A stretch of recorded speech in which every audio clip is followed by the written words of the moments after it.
नमस्कार। मैं doctor JP Dubey, associate professor, department of क्रिया शरीर, बापू मेडिकल कॉलेज। आज मैं जो टॉपिक डिस्कस करने जा रहा हूँ वह है सेल फिजियोलॉजी। सेल जो है बेसिक स्ट्रक्चर है, ये हम लोग को पता है। सेल के ही कंपोजिशन को हमको पढ़ना है और बेसिक में सेल फिजियोलॉजी में हम सेल के स्ट्रक्चर के बारे में पढ़ेंगे और न्यूक्लियस के क्या क्या पार्ट हैं वो पढ़ेंगे, सेल ऑर्गेनेली के बारे में पढ़ेंगे और फिर आगे की जो लेक्चर होगा उसमें हम लोग ट्रांसपोर्ट अक्रॉस सेल मेम्ब्रेन और होम्योस्टेसिस, इस तरह के कुछ टॉपिक्स को और डिस्कस करेंगे। तो चलिए स्टार्ट करें। सेल स्ट्रक्चर से हम क्या समझते हैं, पहले ये देखिए। Cell is the smallest structural and functional unit of the body. हमारी जो बॉडी है वह अगर सबसे माइन्यूट स्ट्रक्चर में देखी जाए जिसमें हम कंप्लीट उसको समझ सकते हैं या स्मॉलेस्ट यूनिट क्या हो सकता है, वो है हमारी सेल। ह्यूमन बॉडी में कम से कम 100 ट्रिलियन सेल्स होते हैं और ये कई प्रकार के भी होते हैं।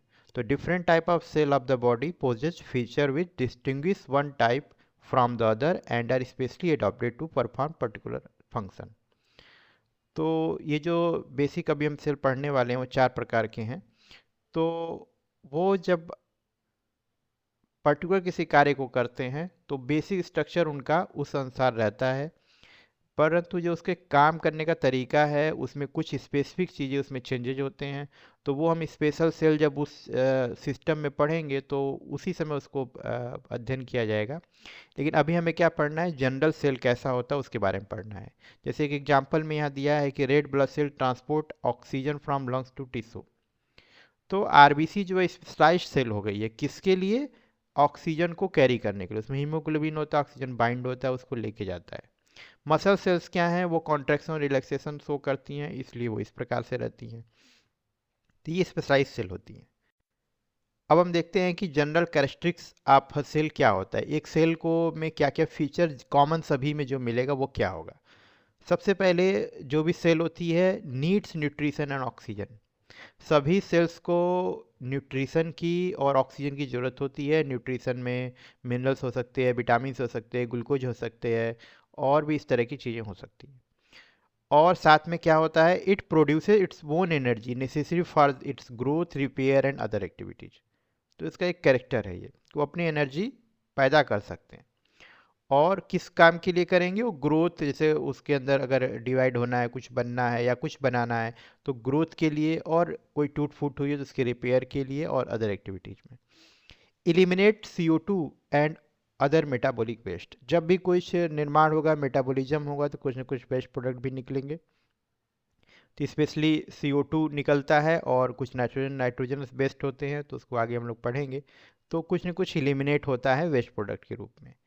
साथ में maintain the medium environment for it survival the cell.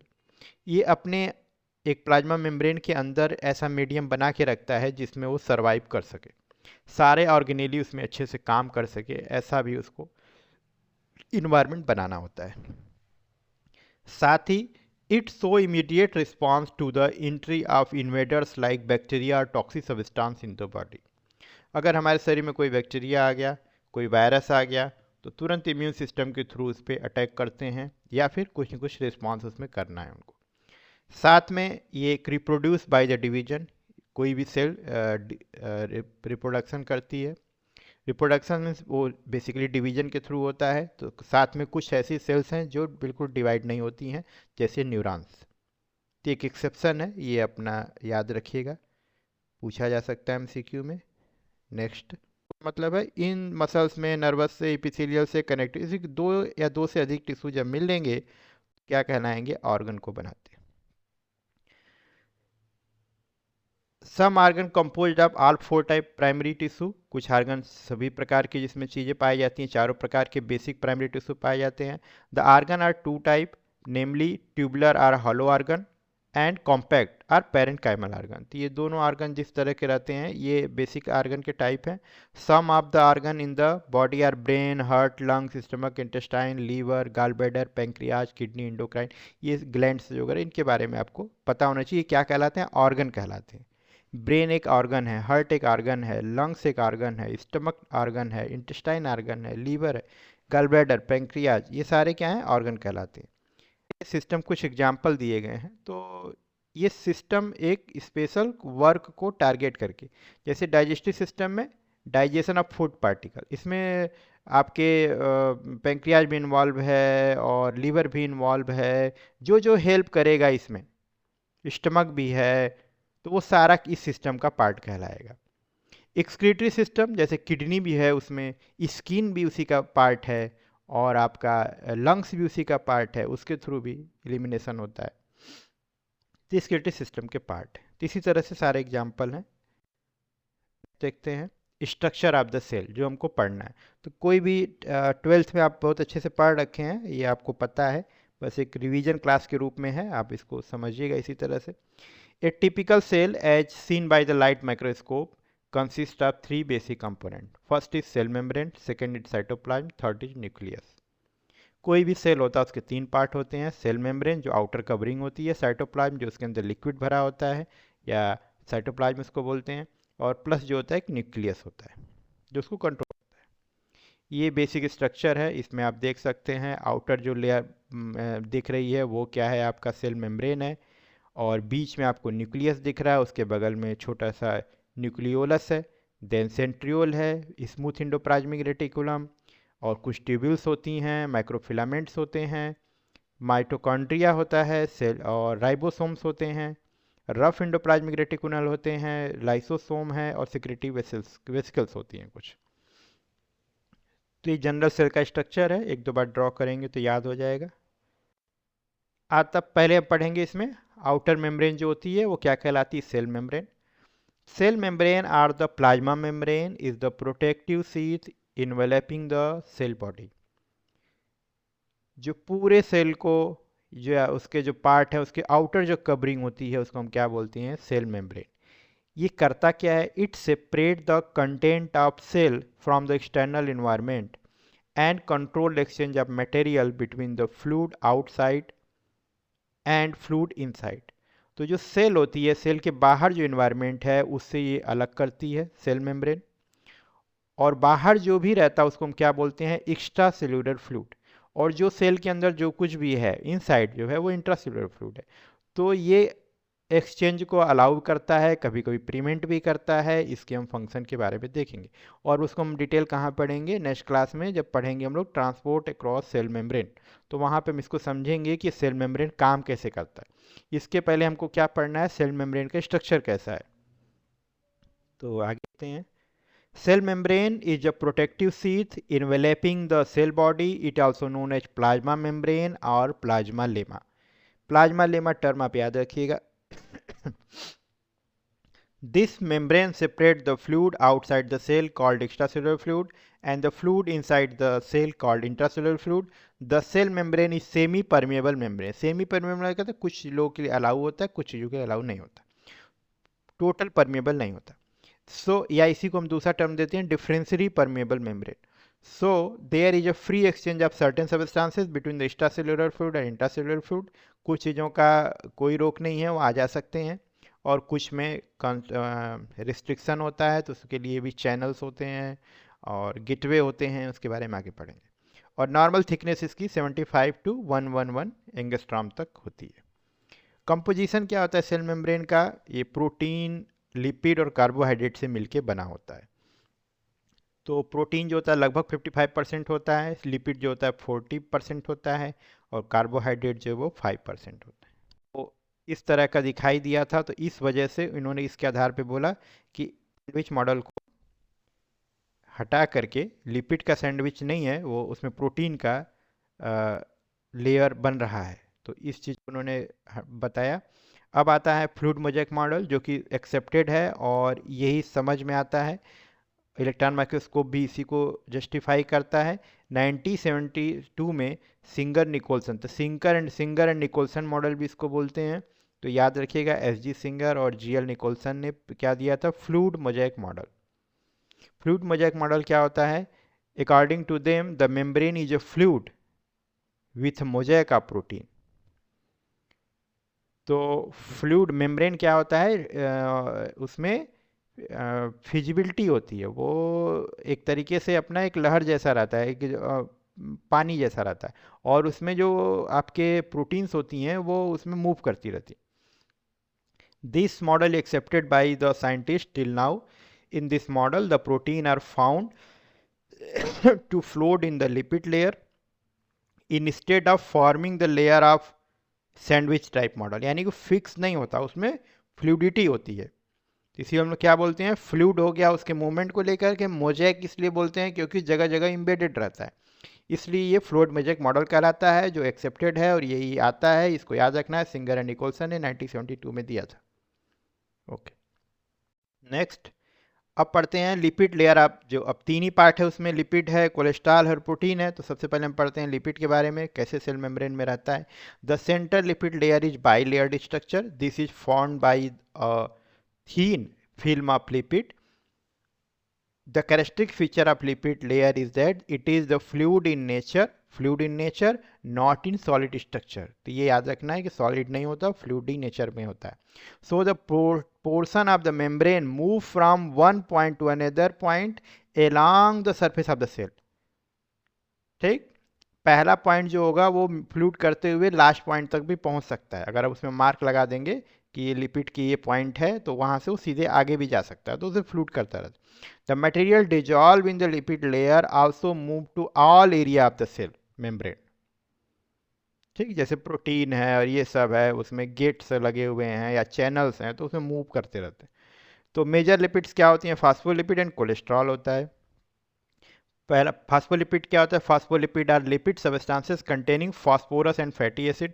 इसके बहुत सारे एग्जांपल दिए हुए हैं, जैसे अमीनो फास्फोलिपिड है, स्पिंगोमाइलिन है, फास्फेटो फास्फेटोटाइकोलिन है, और फास्फोटाइडिल लर्सीन है, फास्फाटिडाइल सिटॉल है। इस तरह की उसमें फास्फोलिपिड्स होते हैं। क्या होता है, डरने वाला, तो जल से डरता है। ये hydrophilic, philic means loving, love करने, तो ये वाटर के साथ अटैच होता है, ये वाटर से दूर रहता है। इस वजह से ये पोजीशन आपको दिखाई देती है। इसमें हाइड्रोफोबिक पोर्शन आउटर पहुंच चला जाता है और हाइड्रोफिलिक पोर्शन इनर साइड में हो जाता है।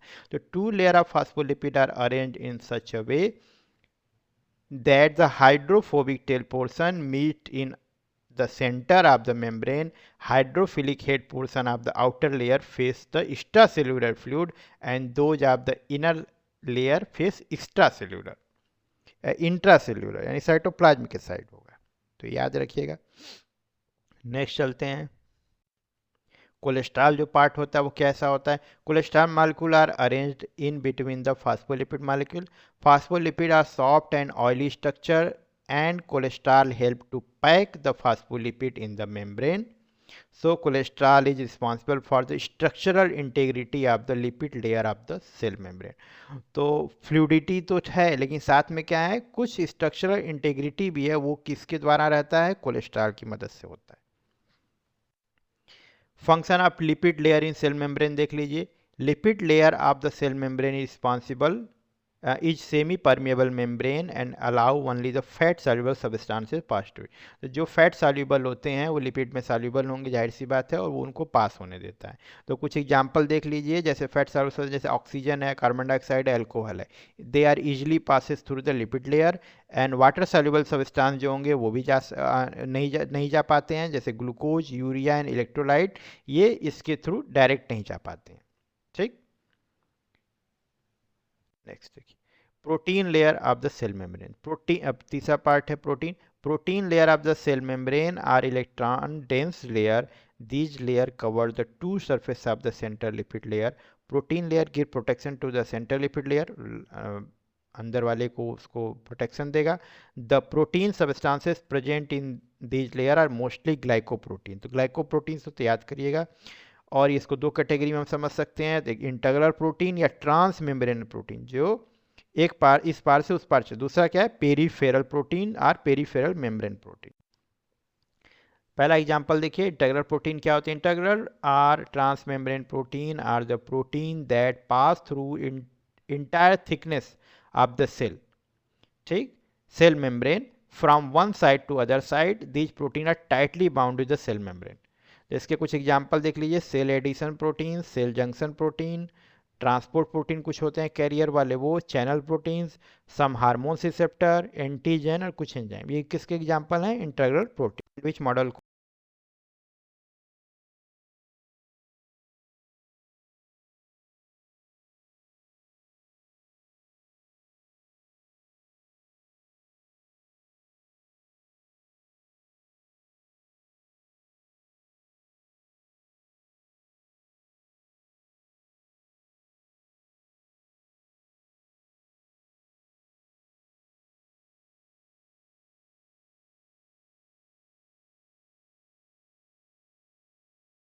कुछ काम है जो प्रोटीन जो सेल मेम्ब्रेन के अंदर रहती है वो काम करती है। तो मोटा मोटा समझ सकते हैं कि स्ट्रक्चर इंटीग्रिटी देती है, कैरियर का काम करती है, चैनल बनाती है, पंप के जैसा काम करती है, कुछ रिसेप्टर भी बनाती है, कुछ एंजाइम्स भी होते हैं, कभी एंटीजन भी बनाते हैं, ठीक। और सेल एडिशन मालिक्यूल यानी बगल वाले से उससे कुछ जुड़ने के लिए, या अभी चैनल के बारे में पढ़ेंगे हम लोग, उसके बारे में हेल्प करता है। सिस्टम कुछ एग्जांपल दिए गए हैं। तो ये सिस्टम एक स्पेशल वर्क को टारगेट करके, जैसे डाइजेस्टिव सिस्टम में डाइजेशन ऑफ फूड पार्टिकल, इसमें आपके पेंक्रियाज भी इन्वॉल्व है और लीवर भी इन्वॉल्व है, जो जो हेल्प करेगा इसमें, स्टमक भी है, तो वो सारा इस सिस्टम का पार्ट कहलाएगा। एक्सक्रीटरी सिस्टम जैसे किडनी भी है उसमें, स्किन भी उसी का पार्ट है। फंक्शन क्या है? सबसे पहले इंपॉर्टेंट है ये देखिएगा, carbohydrate molecules are negatively charge. तो निगेटिवली चार्ज होने से क्या होता है? And do not permit the negatively charge substances to move in and out of the cell. इसकी वजह से क्या होता है, जो ये खुद निगेटिव है तो रिपल्सन करते हैं, इस वजह से क्या करते हैं, किसी को निगेटिवली चार्ज अगर कोई मालिक्यूल है तो ईजिली अंदर से बाहर या बाहर से अंदर नहीं आ पाएगा। Glycocalyx form the neighbouring cell, help in the tight fixation of the cell with one another. तो ये ग्लाइकोकैलिक्स का काम हो गया। नाम बस याद रखिएगा, अपने आप लिख लेंगे आप। Protective function, selective permeability, absorptive function, excretive function, exchange of gases, maintenance of shape and size of the cell. Clear? अब आते हैं साइटोप्लाज्म पे। Cytoplasm of the cell is jelly like material formed by 80% of water. It contain a clear liquid portion called cytosol, जिसके अंदर liquid रहता है उसको cytosol कहते हैं। And various particles of the different shape and size, these particle are protein, carbohydrate, lipid, electrolyte in nature. तो cytosol में क्या होगा? कुछ पार्टिकल्स होंगे और लिक्विड फॉर्म बनाएगा। 80% वाटर का बना रहता है, जेली लाइक होता है। तो cytoplasm also contain many organelle, organelle जो आप माइटोकॉन्ड्रिया वगैरह, एंडोप्लाज्मिक रेटिकुलम ये सब जानते हैं, सेल ऑर्गेनेली हैं with distinct structure and function. ये साइटोप्लाज्म दो जोन में बटा होता है। पहला ectoplasm, peripheral part of the cytoplasm situated just beneath the cell membrane, इसको एक्टोप्लाज्म बोलते हैं। दूसरे नंबर पे endoplasm, inner part of the cytoplasm interposed between the ectoplasm and the nucleus. Nucleus के बाहर जो है और सेल मेम्ब्रेन के अंदर है उसको हम क्या बोलेंगे? इंडोप्लाज्म। अब देखते हैं ऑर्गेनेली क्या होती हैं। The organelle are the permanent component of the cell which are bounded by the limiting membrane and certain and contain enzymes, hence participate in the cellular metabolic activity। उसमें जो मेजर है वो पढ़ लीजिए, 6-7 आते हैं organelle. Mitochondria, endoplasmic reticulum, गाल्जी apparatus, ribosome, lysosome, peroxisome, centrosome. तो organelle के बारे में एक एक करके देख, हटा करके लिपिड का सैंडविच नहीं है वो, उसमें प्रोटीन का लेयर बन रहा है, तो इस चीज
स्ट्रक्चर देख लीजिए, फंक्शन भी यहीं पढ़ लेते हैं।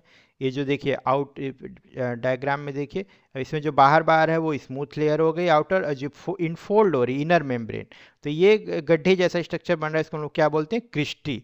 और इसके अंदर जो लिक्विड भरा होगा उसको हम बोलेंगे मैट्रिक्स। फंक्शन क्या है, in addition to their role as power generating तो है ही, साथ में क्या है, तो mitochondria may have a role in synthesising membrane bound protein since they also possess DNA and ribosome. इनके अंदर डीएनए और राइबोसोम भी पाया जाता है, तो मे बी ये प्रोटीन में फॉर्मेशन में भी हेल्प करते हैं न्यूक्लियस के अलावे। न्यूक्लियस में भी यही चीज़ पाई जाती है, इसलिए ऐसा हम मानते हैं। सेकेंड ऑर्गेनेली क्या है, इंडोप्लाज्मिक रेटिकुलम, जो न्यूक्लियस से जस्ट नीचे अटैच रहता है। देखिए endoplasmic reticulum sorry, endoplasmic reticulum is a system of flattened membrane bound vesicle. It continuous with the outer membrane of the nuclear envelope, Golgi apparatus and possibly with the cell membrane. बिल्कुल जो आपका nucleus के साथ attach होकर के एक folded structure दिखाई देता है, उसको हम लोग बोलते हैं endoplasmic reticulum. Morphologically two type of endoplasmic reticulum are identified. पहला first one rough or granular, दूसरा स्मूथ आर ए ग्रेनुलर। तो रफ किसको बोलेंगे, the rough endoplasmic reticulum is characterized by the presence of a number of ribosome. जहाँ पे ribosome attach होंगे वो rough हो जाएगा, बीडेड स्ट्रक्चर दिखाई देगा, इसलिए हम उसको बोलेंगे rough endoplasmic reticulum. Bye the presence of number of ribosome on the surface and transport protein made by the ribosome through the cisternae.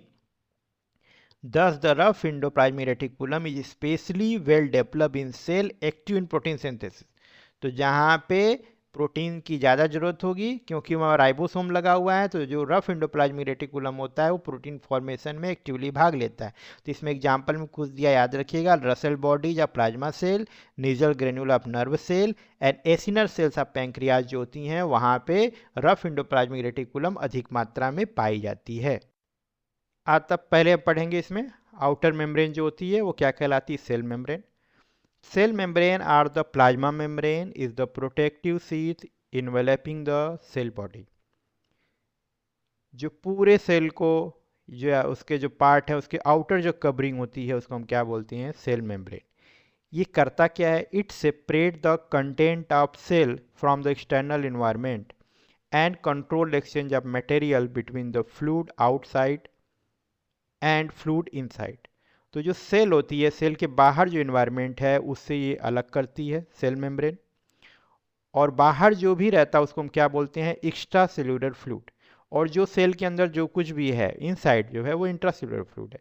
तो ये एक्सचेंज को अलाउ करता है, कभी कभी प्रिवेंट भी करता है, इसके हम फंक्शन के बारे में देखेंगे, और उसको हम डिटेल कहाँ पढ़ेंगे, नेक्स्ट क्लास में जब पढ़ेंगे हम लोग ट्रांसपोर्ट अक्रॉस सेल मेम्ब्रेन, तो वहाँ पे हम इसको समझेंगे कि सेल मेम्ब्रेन काम कैसे करता है। इसके पहले हमको क्या पढ़ना है, सेल मेम्ब्रेन का स्ट्रक्चर कैसा है। तो आगे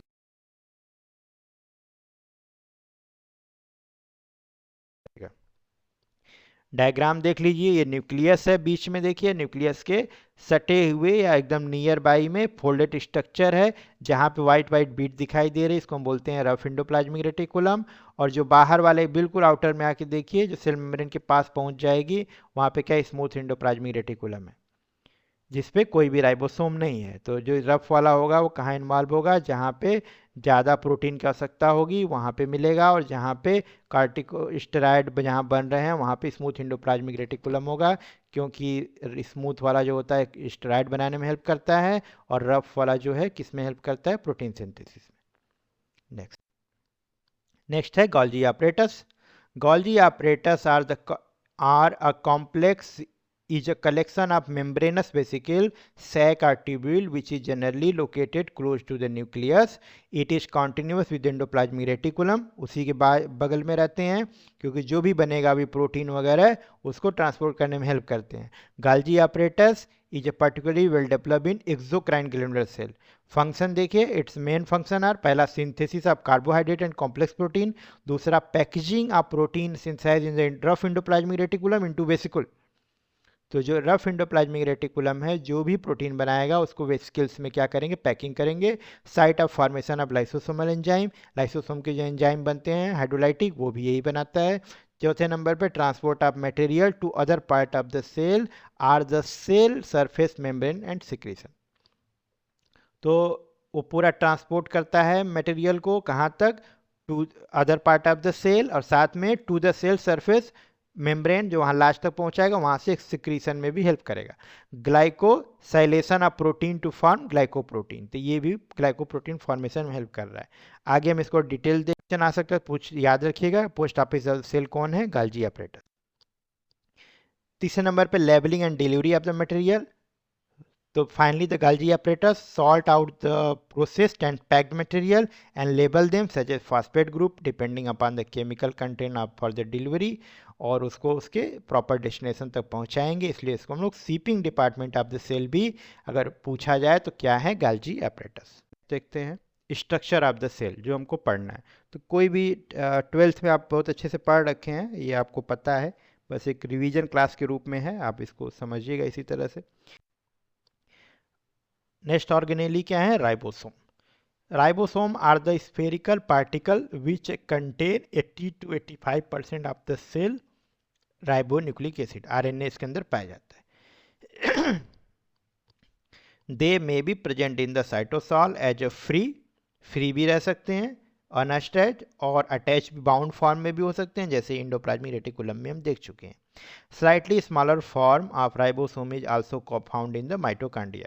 Function: they are the site of protein synthesis. They synthesize all membrane proteins, secreted protein, and most protein that are stored in the Golgi apparatus, lysosome and endosome. तो protein formation में help हटा करके, lipid का sandwich नहीं है वो, उसमें protein का लेयर बन रहा है, तो इस चीज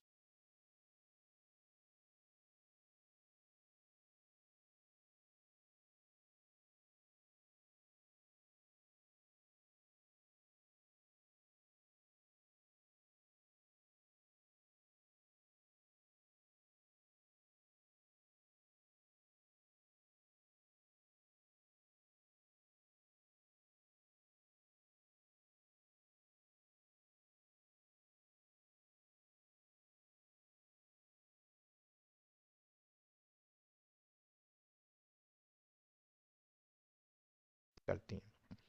तो तीन तरह के लाइसोसोम्स होते हैं, ये देख लीजिए। पहला primary lysosome are storage vacuoles are formed from the various hydrolytic enzyme synthesized by the rough endoplasmic reticulum and packaged in Golgi apparatus, ये प्राइमरी लाइसोसोम है। सेकेंडरी लाइसोसोम या autophagic vacuoles are formed by the fusion of primary lysosome, कई सारे primary lysosome जब मिलेंगे तो which part of the damage or worn out cells component. तो यही जो प्राइमरी आपके लाइसोसोम है, जो जिस ऑर्गेनेली को अगर नष्ट करना है, उसकी एज पूरी हो गई है, तो उससे जाके अटैच हो जाएंगे, वो क्या कहलाएगा, सेकेंडरी लाइसोसोम। कुछ रेसिडुअल बॉडीज भी होती हैं, अनडाइजेस्टेबल मटेरियल इन द लाइसोसोम, अगर रह गया तो वो लाइसोसोम जो है वो डाइजेस्ट करने का प्रयास किए बट डाइजेस्ट नहीं कर पाए, तो वो भी लाइसोसोम ही रहते हैं, तो उस फॉर्म में पड़े रहेंगे, बट वो जो पूरी हाइड्रोलिसिस नहीं हो, उनके द्वारा नहीं हो पाती है, तो उनको हम लोग क्या बोलते हैं, रेसिडुअल बॉडीज। तो दो ही मेन है, प्राइमरी और सेकेंडरी, याद रखिए। फंक्शन ऑफ लाइसोसोम देख लीजिए। Lysosome often called garbage system of the cell because of their degradation activity. About 50 different hydrolytic or 40 or 50 different hydrolytic enzymes known as acid hydroxylases are present in the lysosome through which the lysosome execute their function. Important lysosomal enzymes क्या हैं, proteases, lipases, amylases, nucleases। तो function इसका हम लोग पढ़ेंगे, जगह जगह पे आएगा डाइजेस्टिव सिस्टम में। प्रोटीएजेस क्या करेगा, प्रोटीन को अमीनो एसिड में, लाइपेज फैटी एसिड, लिपिड को फैटी एसिड और ग्लिसरॉल में, एमाइलेज क्या करेगा, हाइड्रोलाइज करेगा पॉलीसेक्राइड को ग्लूकोज में, न्यूक्लियस क्या करेगा, न्यूक्लिक एसिड को मोनोन्यूक्लियोटाइड में। तो ये लाइसोसोम के कार्य हैं। क्या होता है, डरने वाला तो जल से डरता है, ये hydrophilic, philic means loving, love करने, तो ये वाटर के साथ अटैच होता है, ये वाटर से दूर रहता है।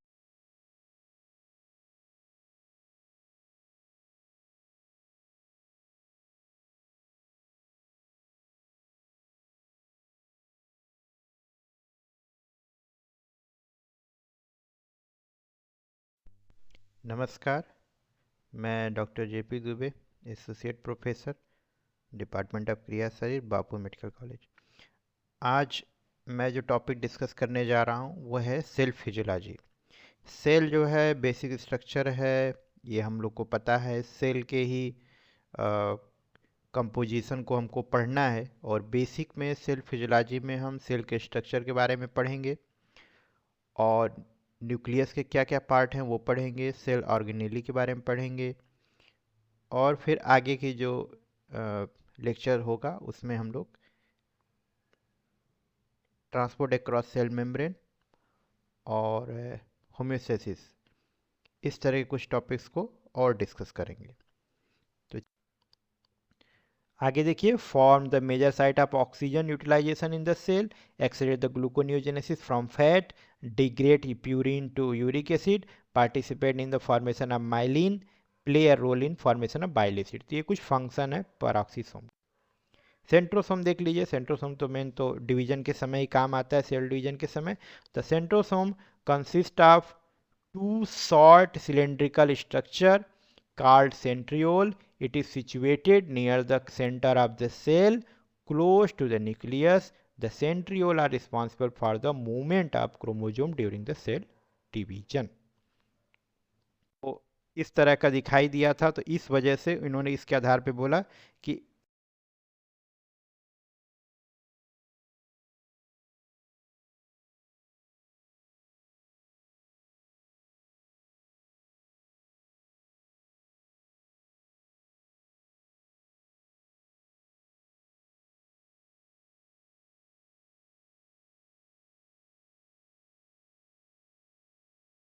इस वजह से ये पोजीशन आपको दिखाई देती है। इसमें हाइड्रोफोबिक पोर्शन आउटर आउटर पहुंच चला जाता है, और हाइड्रोफिलिक पोर्शन इनर साइड में हो जाता है। तो two layer of phospholipid are arrange. अब देखते हैं cytoskeleton. The cytoskeleton is the complex network of fiber that maintain the structure of the cell and allow it to change shape and move। ये तीन चीज़ों से हो पाता है। पहला माइक्रोट्यूब्यूल, इंटरमीडिएट फिलामेंट और माइक्रोफिलामेंट। इसको हम लोग क्या बोलते हैं? साइटोस्केलेटन। ये थ्रेड लाइट स्ट्रक्चर होते हैं। पढ़ लेते हैं। बस नाम पता होना चाहिए, जनरल में रीड कर दे रहा, देख लीजिएगा इसको। पहला microtubule. Microtubules are straight hollow tubular structure of the cytoskeleton. These organelle without the limiting membrane are arranged in different bundle। ये बंडल बनाते हैं, रस्सी जैसा बनता है। Each tubule has a diameter of 20 to 13 nanometer। Length of microtubule varies, it may be 1000 times more than the thickness। Structurally, the microtubules are formed by the bundle of globular proteins called tubulin। तो tubulin याद रखिएगा। Tubulin are two subunit, namely alpha and beta. Function of microtubules क्या है? सबसे पहले देख लीजिए, determine the shape of the cell, give structural strength to the cell, at light conveyor belt which allow the movement of the granule, vesicles, protein molecule and suborganelle like mitochondria to different part of the cell। उसको रास्ता बनाते हैं, उसको ले जाने का कार्य करते हैं एक स्थान से दूसरे स्थान पे। Form the spindle fibre which separate the chromosome during the mitosis. ये सेल डिवीजन के समय माइटोसिस में देखने को मिलता है। माइक्रोट्यूब्यूल्स वहाँ आती हैं। Are responsible for the movement of centriole and the complex cellular structure like the cilia. Ciliary movement जो भी होता है उसको भी माइक्रोट्यूब्यूल के थ्रू होता है। और सेंट्रियोल को खींच के एक स्थान से दूसरे स्थान पर ले जाना। न्यूक्लियस में डिवीजन के समय सेंट्रियोल जब डिवाइड होते हैं तो उस समय ये भी माइक्रोट्यूब्यूल कार्य करता है। सेकंड नंबर पे इंटरमीडिएट फिलामेंट। तो intermediate filaments are the structure that form a network around the nucleus and extend to the periphery of the cell. Diameter of each filament is about 10 nanometer. The intermediate filament are formed by the rope-like polymer which are made up of fibrous protein। तो नाम याद रखिएगा intermediate. Function क्या है? सबसे पहले important है, ये देखिएगा, carbohydrate molecules are negatively charge. तो निगेटिवली चार्ज होने से क्या होता है, and do not permit the negatively charge substances to move in and out of the cell. इसकी वजह से क्या होता है, जो ये खुद निगेटिव है तो रिपल्सन करते हैं, इस वजह से क्या करते हैं, किसी को निगेटिवली चार्ज अगर कोई मॉलिक्यूल है तो ईजिली अंदर से बाहर या बाहर से अंदर नहीं आ पाएगा। Glycocalyx form the neighbouring cell help in the tight fixation. Cholesterol जो पार्ट होता है वो कैसा होता है, cholesterol molecule are arranged in between the phospholipid molecule. Phospholipid are soft and oily structure and cholesterol help to pack the phospholipid in the membrane. So cholesterol is responsible for the structural integrity of the lipid layer of the cell membrane. तो fluidity तो है, लेकिन साथ में क्या है, कुछ structural integrity भी है, वो किसके द्वारा रहता है, कोलेस्ट्रॉल की मदद से होता है।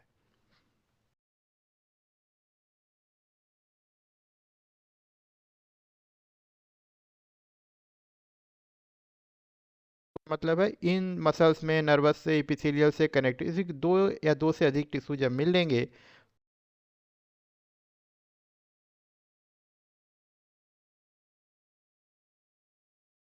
देखते हैं स्ट्रक्चर ऑफ द सेल जो हमको पढ़ना है। तो कोई भी ट्वेल्थ में आप बहुत अच्छे से पढ़ रखे हैं, ये आपको पता है, बस एक रिवीजन क्लास के रूप में है, आप इसको समझिएगा इसी तरह से। A typical cell as seen by the light microscope consist of three basic component. First is cell membrane, second is cytoplasm, third is nucleus. कोई भी सेल होता है उसके तीन पार्ट होते हैं, सेल मेम्ब्रेन जो आउटर कवरिंग होती है, साइटोप्लाज्म जो उसके अंदर लिक्विड भरा होता है या साइटोप्लाज्म उसको बोलते हैं, और प्लस जो होता है एक न्यूक्लियस होता है जो उसको control,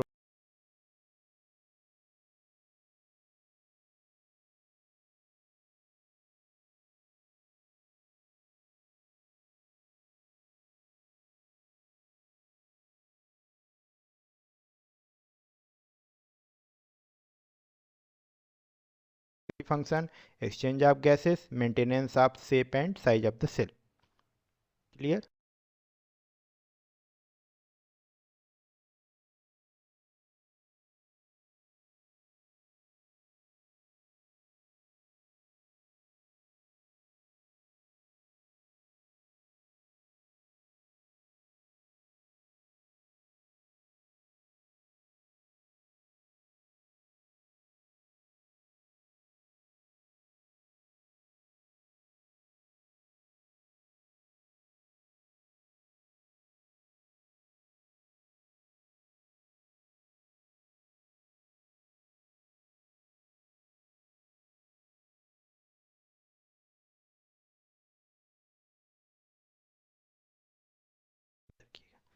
Most of the cell have only one nucleus, uninucleated cell.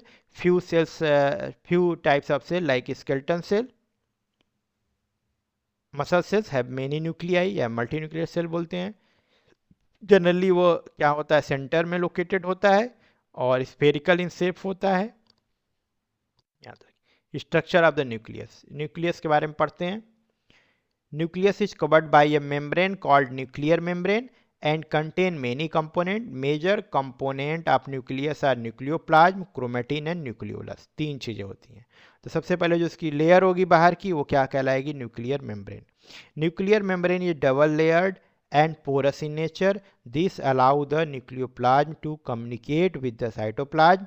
The outer layer of nuclear membrane is continuous with the membrane of endoplasmic reticulum। तो एंडोप्लाज्मिक रेटिकुलम के बारे में पढ़ रहे थे, वो सीधे न्यूक्लियस के साथ ही अटैच रहता है, तो न्यूक्लियर मेम्ब्रेन वो। आगे देखिए, form the major site of oxygen utilisation in the cell, accelerate the gluconeogenesis from fat, degrade purine to uric acid, participate in the formation of myelin, play a role in formation of bile acid. तो ये कुछ function है peroxisome.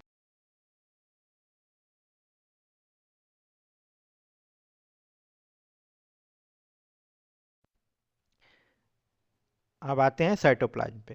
Cytoplasm of the cell is jelly like material formed by 80% of water.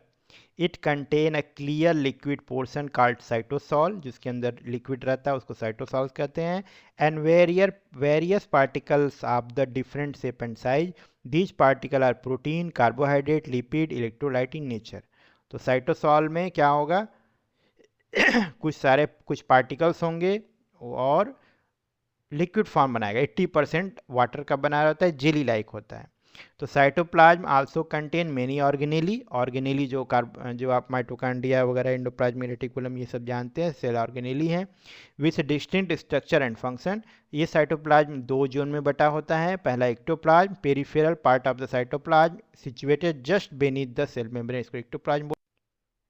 अब देखते हैं organelle क्या होती हैं। The organelle are the permanent component of the cell which are bounded by the limiting membrane and certain and contain enzymes, hence participate in the cellular metabolic activity। उसमें जो major है वो पढ़ लीजिए, 6-7 आते हैं organelle. Mitochondria, endoplasmic reticulum, गाल्जी apparatus, ribosome, lysosome, peroxisome, centrosome. तो organelle के बारे में एक एक करके देखते हैं।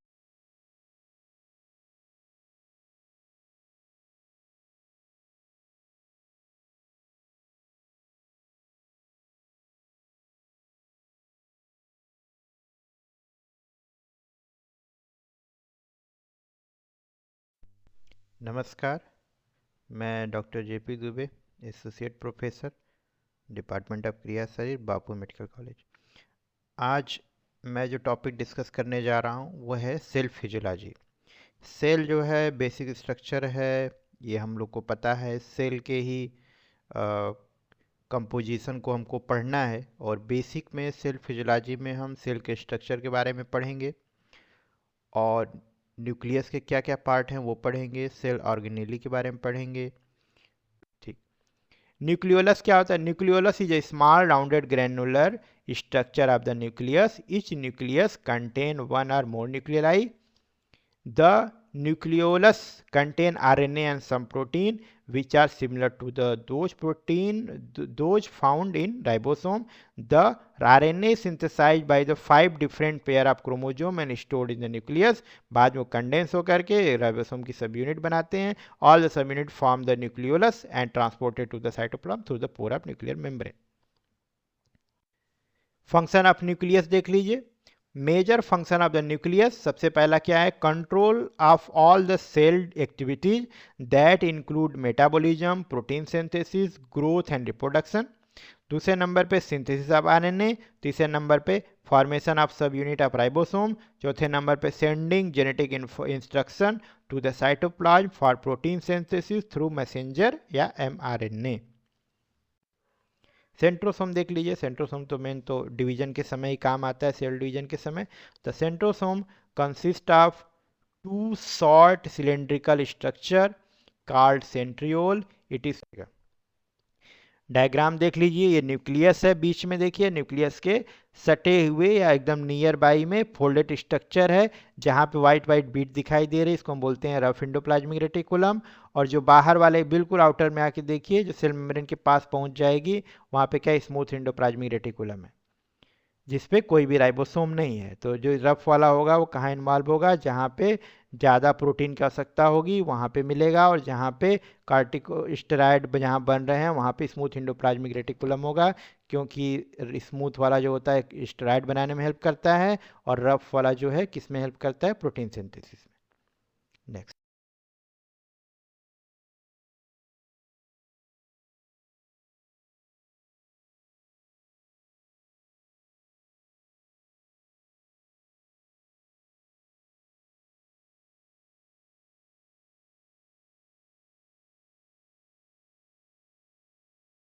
क्वेश्चन आ सकता है, पूछ याद रखिएगा। पोस्ट ऑफिस सेल कौन है? गाल्जी ऑपरेटर।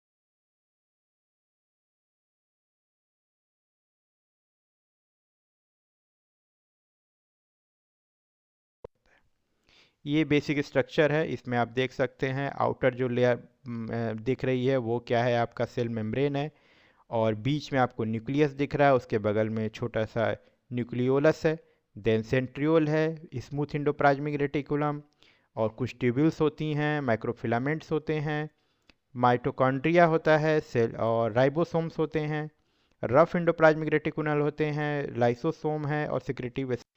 आगे देखिए, the stand of DNA arranged in such A way that both the bound by specific pair of basis. ठीक,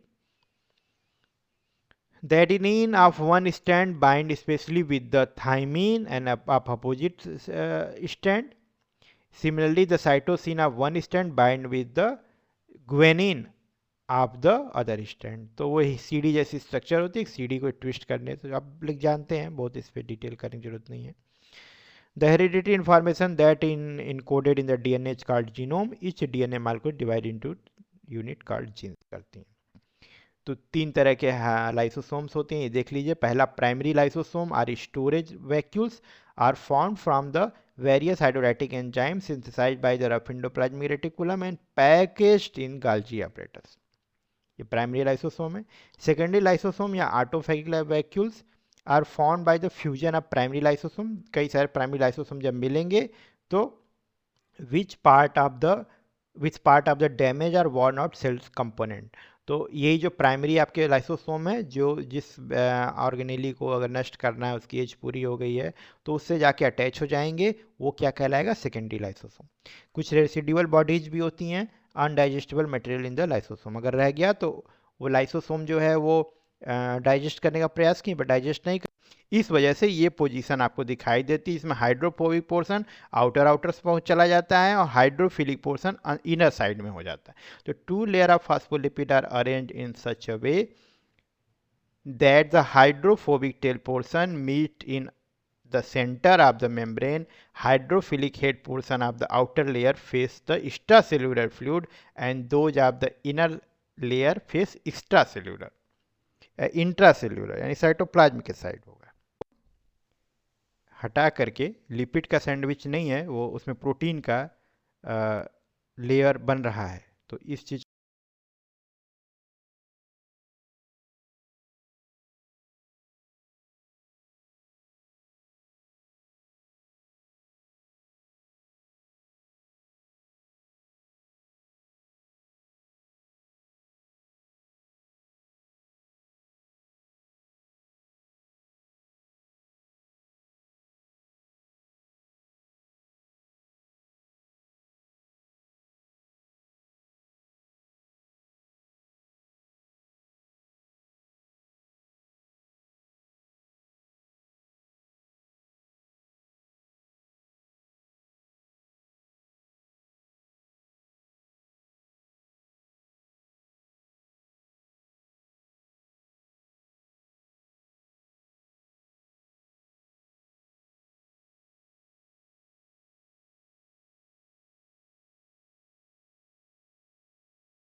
फंक्शन ऑफ लाइसोसोम देख लीजिए। Lysosome often called garbage system of the cell because of their degradation activity. About 50 different hydrolytic or 40 or 50 different hydrolytic enzymes known as acid hydroxylases are present in the lysosome through which नाम याद रखिएगा।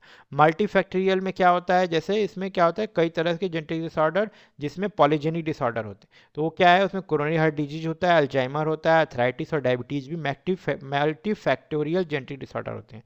Hereditary भी हो सकता है, जिनमें mutation के कारण भी होता है। क्रोमोजोमल डिसऑर्डर में देख लीजिए, जिसमें chromosome disorder is genetic disorder caused by the abnormalities in chromosome. It is also called chromosomal abnormalities, abnormally और एब्रेशन। ये क्या होता है, जेनेटिक डिसऑर्डर जिसमें फिजिकल और मेंटल एबनॉर्मलिटीज दिखाई देती हैं। ठीक, तो उसको जैसे पटाउ सिंड्रोम पढ़े हैं और इडवार्ड पढ़े हैं, तो उसको वही वाले उन्होंने बताया। अब आता है फ्लूइड मोज़ेक मॉडल, जो कि एक्सेप्टेड है और यही समझ में आता है। इलेक्ट्रॉन माइक्रोस्कोप भी इसी को जस्टिफाई करता है। 1972 में सिंगर निकोलसन, तो सिंगर एंड निकोलसन मॉडल भी इसको बोलते हैं, तो याद रखिएगा एसजी सिंगर। और माइटोकॉन्ड्रियल डीएनए वाले में देख लीजिए, इसमें mitochondrial DNA disorder as a genetic disorder caused by the mutation in the DNA of mitochondria non chromosomal जो डीएनए उसके कारण कुछ हुआ है। तो इसमें आप देख लीजिए ऑकुलर मसल का पैरालिसिस हो सकता है, मायोपैथी हो सकती है, कार्डियोमायोपैथी हो सकती है, ये सारी चीज़ें आपकी क्या कहलाती हैं, non chromosomal DNA mitochondrial defect के कारण आता है। ठीक, न्यूक्लियस के डीएनए में गड़बड़ी नहीं है, माइटोकॉन्ड्रियल न्यूक्लियस की गड़बड़ी है। देन आता है आरएनए, देख लीजिए राइबोन्यूक्लिक एसिड, राइबोन्यूक्लिक एसिड या nucleic acid that contain a long chain of nucleotide, और वो भी सिमिलर टू डीएनए होता है, बस राइबोज शुगर होता है, उसमें डीऑक्सीराइबोज शुगर, डीएनए में डीऑक्सी होगा, इसमें राइबोज शुगर होता है। तो आरएनए और आरएनए जो है वो डीएनए से ही बनता है। तो आरएनए देख लीजिए सिंगल स्ट्रैंड पॉलीन्यूक्लियोटाइड होता है, और डीएनए कुछ काम है जो प्रोटीन जो सेल मेम्ब्रेन के अंदर रहती है वो काम करती है। तो मोटा मोटा समझ सकते हैं कि स्ट्रक्चर इंटीग्रिटी देती है, कैरियर का काम करती है, चैनल बनाती है, पंप के जैसा काम करती है, कुछ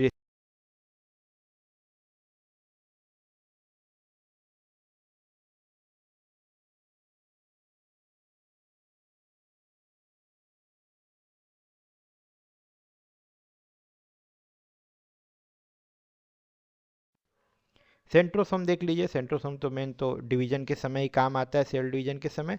the centrosome consist of two short cylindrical structure called centriole. It is situated near the center of the cell, close to the nucleus. The centriole are responsible for the movement of chromosome during the cell division.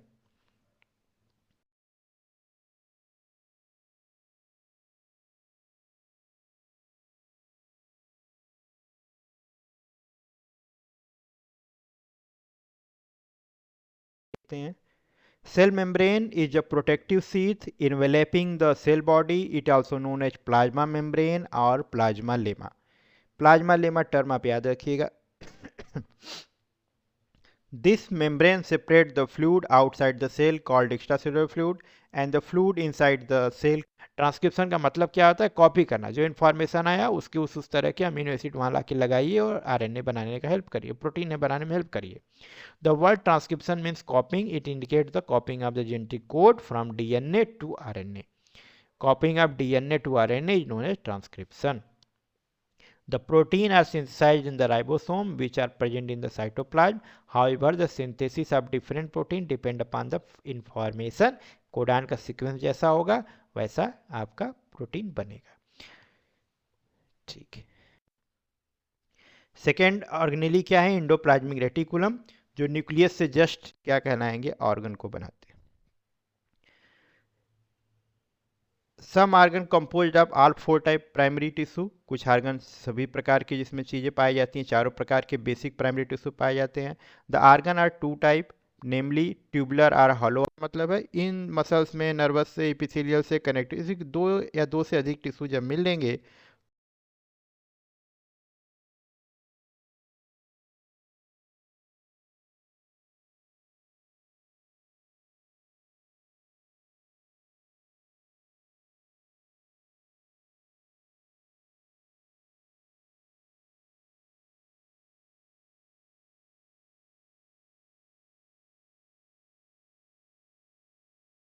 भी बनाती है, कुछ enzymes भी होते हैं, कभी antigen भी बनाते हैं। ठीक, और सेल एडिशन मालिक्यूल यानी बगल वाले से उससे कुछ जुड़ने के लिए, या अभी चैनल के बारे में पढ़ेंगे हम लोग, उसके बारे में हेल्प करता है।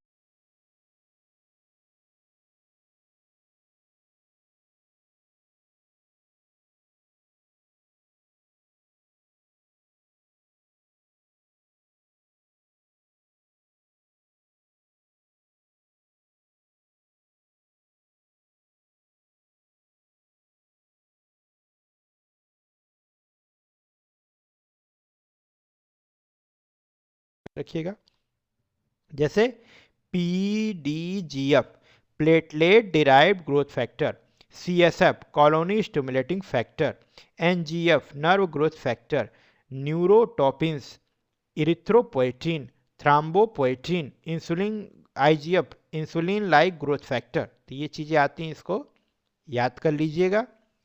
और आगे देखिए, the stand of DNA arranged in such way that both the bound by specific pair of basis. ठीक, The adenine of one strand bind especially with the thymine and of opposite strand. Similarly, the cytosine of one strand bind with the guanine of the other stand. तो वो CD जैसी structure होती है, CD को twist करने से आप लिख जानते हैं, बहुत इस पर डिटेल करने की जरूरत नहीं है। The hereditary information that encoded in the DNA का कुछ काम है जो प्रोटीन जो सेल मेम्ब्रेन के अंदर रहती है वो काम करती है। तो मोटा मोटा समझ सकते हैं कि स्ट्रक्चर इंटीग्रिटी देती है, कैरियर का काम करती है, चैनल बनाती है, पंप के जैसा काम करती है, कुछ